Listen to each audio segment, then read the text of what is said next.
All right, welcome back to The Explainer, everyone. Today, we are diving into an absolute masterclass in data engineering. We're going to bypass all the abstract theory, skip right over those awful 2 a.m. pager duty alerts, and step directly into the shoes of a data engineering intern. Your task? Building a rock-solid production-grade data pipeline for a massive, high-stakes system. We'll actually be using real-world data from the UK's National Health Service to see exactly how you design for scale, reliability, and most importantly, trust. Okay, let's dive into this. Our roadmap for the explainer today is broken down into 5 parts. 1. The NHS Data Challenge. 2. Surviving schema drift. 3. The immutable data model. 4. Designing for impotency. And 5. Cloud storage and optimization. Starting with Section 1, the NHS Data Challenge. Let's establish the incredible real-world stakes of our working example.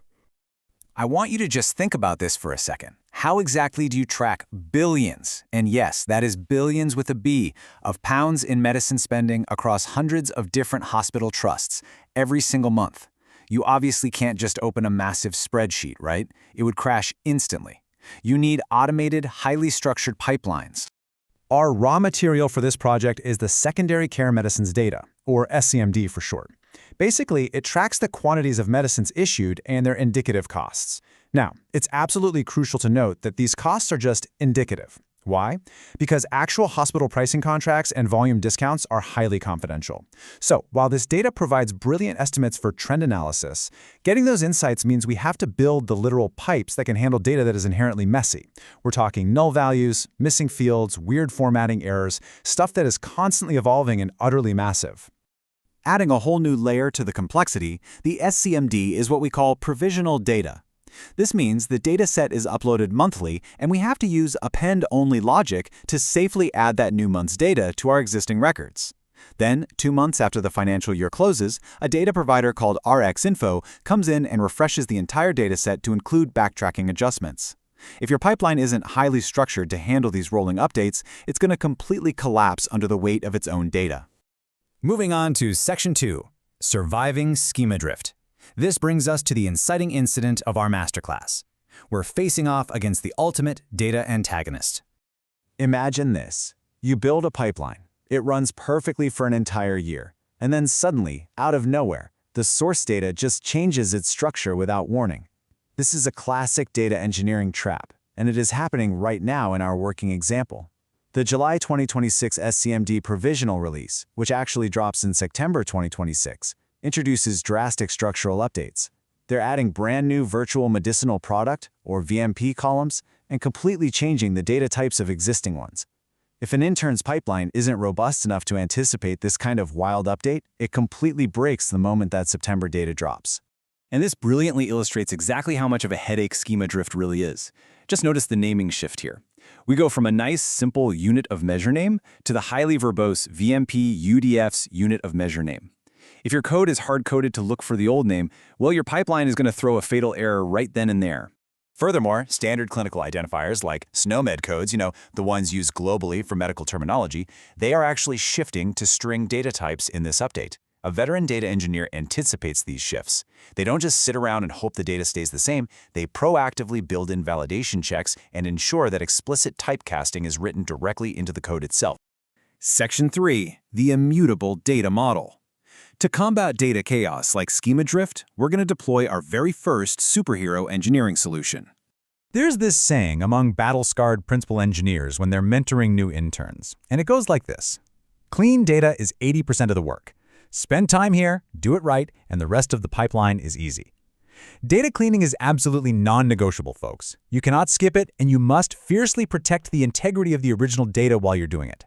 The golden rule of the immutable data model is simply this. You never, ever touch or overwrite the original raw source files. Step 1, you land that raw CSV in a highly secure folder. Step 2, you use a tool, something like Python and Pandas, to read that data into memory, handling your nulls and explicitly converting types. By doing this in memory, you guarantee the physical raw file is never accidentally overwritten. Then, step 3, you save that freshly cleaned data as an entirely new processed file.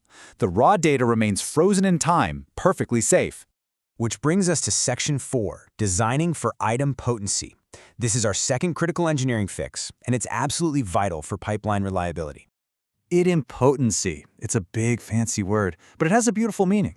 It's honestly a bit like an elevator button. You press it once, it calls the elevator. You press it 5 more times in a panic, it doesn't summon 5 elevators, the end result is exactly the same, safely. In data, it means running a pipeline multiple times produces the exact same, safe result without duplicating any data. Imagine your internet cuts out halfway through a massive pipeline run. With an idempotent design, you literally just hit run again. It cleans up after itself and finishes the job perfectly. So the crucial point here is that rerunning the pipeline shouldn't break it or duplicate anything at all.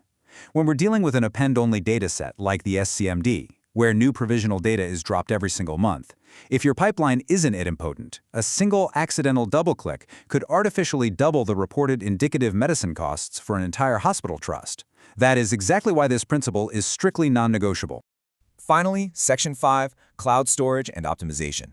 This is the resolution of our masterclass, where we actually land our transformed, impotent data into a scalable environment. Okay, so once your data is perfectly clean, it needs a home where analysts can actually use it. For a real production-grade warehouse, you're looking at specific cloud architectures that decouple storage from compute. We're talking platforms like Google BigQuery, AWS S3 paired with Athena, or Azure Blob paired with Synapse.